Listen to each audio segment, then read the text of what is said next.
Katika makazi duni ya Kware hapa Nairobi, mtoto Wilson Muendo anaendelea kupambana na hali ngumu ya kiafya iliyomnyima furaha ya kawaida ya utotoni. Wilson alizaliwa na tatizo moja, tatizo linalomfanya ashindwe kwenda haja ndogo kwa kuwa njia ya kawaida na kumfanya aishi kwa aibu, kujitenga na hata kuathirika kihisia. Wakati mamake akiendelea kutafuta maelfu ya pesa zinazohitajika kwa upasuaji ili kurekebisha tatizo hilo, madaktari wanasema kwamba hali yake inaweza kutibika, lakini muda na ukosefu wa fedha vinaendelea kuwa changamoto kubwa kwa familia hiyo. Catherine Imuraget alitembelea familia hiyo na kutuandalia makala fuatayo.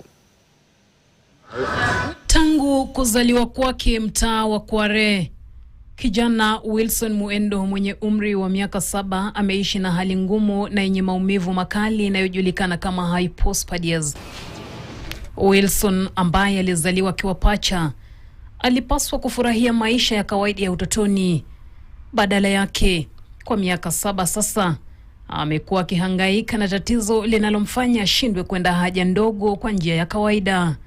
Yeye hujikojolea tu. Alizaliwa akiwa na shida ya hii sehemu yake ya siri kama haijafunguka. Ikabidi akararuriwa nyama ndiposa apate vile anaweza kojoa. So after kudischargiwa niliweza kuhimizwa afai kutairiwa, hawezi tairiwa mpaka arekebishwe hiyo sehemu yake. Kwa mama yake Eunice Nduku, safari hii imekuwa ya huzuni na maumivu makubwa. Licha ya changamoto hiyo, Wilson ameendelea kujituma shuleni na kufanya vyema darasani. Hata hivyo, kadri anavyokuwa, mzigo wa kihisia unaendelea kuwa mkubwa zaidi. Mama yake anasema mtoto huyo sasa amekuwa mwenye aibu na anayejitenga kutokana na hofu ya kudhalilishwa na watoto wengine. Akojoa straight, anakojoa, anajikojolea. So anafeel ni kama amefanya makosa. Akienda kukauka kama ako shule, akichanganyikana na watoto wale wengine, watafeel anatoa hiyo harufu ya kuikojoa. Wataanza kumwambia, mbona unanuka makojo? Sasa hata yeye mwenyewe venye tumeanza kwenda Kenyatta ameanza kuuliza, mbona mimi niko hivi? Kwa nini hii? Kwani hii ni nini? Kwani nilifanya nini?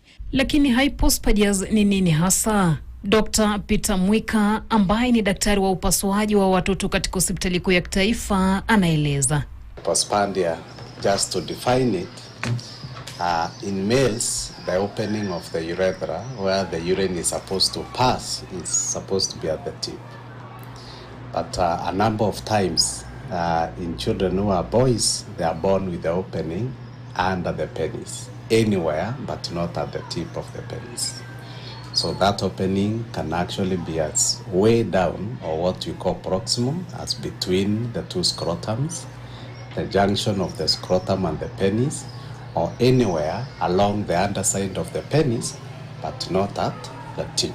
That is what we call hypospandia. Daktari Mwika anasema kuwa ingawa chanzo halisi cha tatizo hilo bado hakijafahamika kikamilifu, tafiti zimehusisha hali hiyo na sababu mbalimbali zinazoweza kutokea wakati wa ujauzito. So the cause is actually various factors. We do not know the exact cause. However, studies or research has attributed some factors or risks to the occurrence of hypospandia. The first one is definitely inherent risk of the pregnancy itself.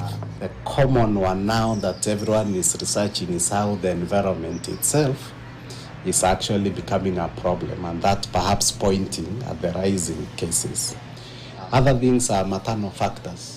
Research has shown that pregnancy is above 35 years. That's quite early now, because that's the age that majority of us female colleagues now are getting babies. But late pregnancies, 35 and above, plays a role. The other things in maternal is diseases in pregnancy.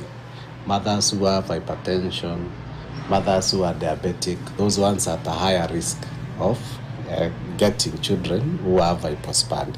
Kwa mujibu wa World Health Organization, hypospadias huathiri takriban mtoto mmoja kati ya watoto 250 wa kiume wanaozaliwa duniani. Nchini Kenya, kiwango hicho kinakadiriwa kuwa mtoto mmoja kati ya watoto 300 wa kiume wanaozaliwa.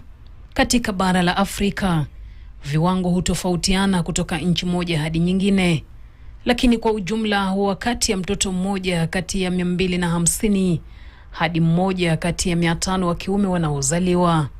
Daktari anasema kuwa tatizo hilo linaweza kutibika kupitia upasuaji, ingawa wakati mwingine mgonjwa huhitaji kufanyiwa zaidi ya upasuaji mmoja kulingana na ukubwa wa tatizo. Outcomes of hypospandia are predictable, but the complications are also many.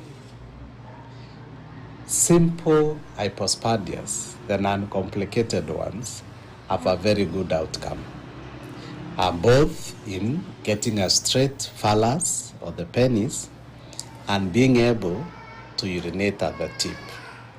However, for those who are born with severe hypospandia, where the opening is at the perineum, just where the scrotum is, and they require several surgeries, that also comes with long-term complications. Hata hivyo, gharama za matibabu ni kubwa. Daktari Mwika anasema kuwa upasuaji mmoja wa kurekebisha tatizo hilo unaweza kugharimu kati ya shilingi 250,000 hadi 700,000 za Kenya, kiwango ambacho familia ya Wilson haiwezi kumudu kutokana na hali yao ngumu ya maisha. Kwa Eunice Nduku, kila siku inayopita huongeza wasiwasi anapoendelea kutafuta msaada wa kumpa mwanawe nafasi ya kuishi maisha ya kawaida. Kwangu, upande wa kwangu, maisha imekuwa very stressful, sababu nashindwa asipopata hiyo operation atagrow aje, atakuja kuwa mwanaume aje. Sasa hata nashindwa ninalea mwanaume ama ninalea, nashindwa tu. Mimi ombi yangu tu nipate mtu ako na roho ya utu, anisaidie, anisimamie huyu mtoto tu,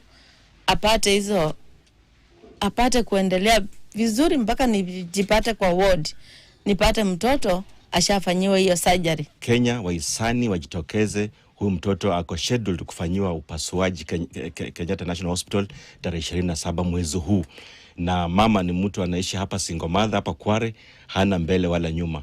Wakati Wilson akiendelea kupambana na maumivu ya mwili pamoja na msongo wa kihisia, bado mama yake ana matumaini kuwa Wakenya wenye moyo wa huruma watajitokeza kumsaidia mwanawe kurejesha heshima yake na kufurahia tena utoto wake.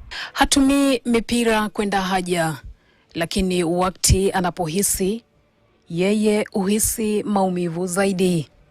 Maisha ya Mwendo sasa inategemea wasamaria wema kuingilia kati ili apate upasuaji na kurejelea katika hali sawa. Catherine Imuragit, KTN, Mukuru kwa Njenga.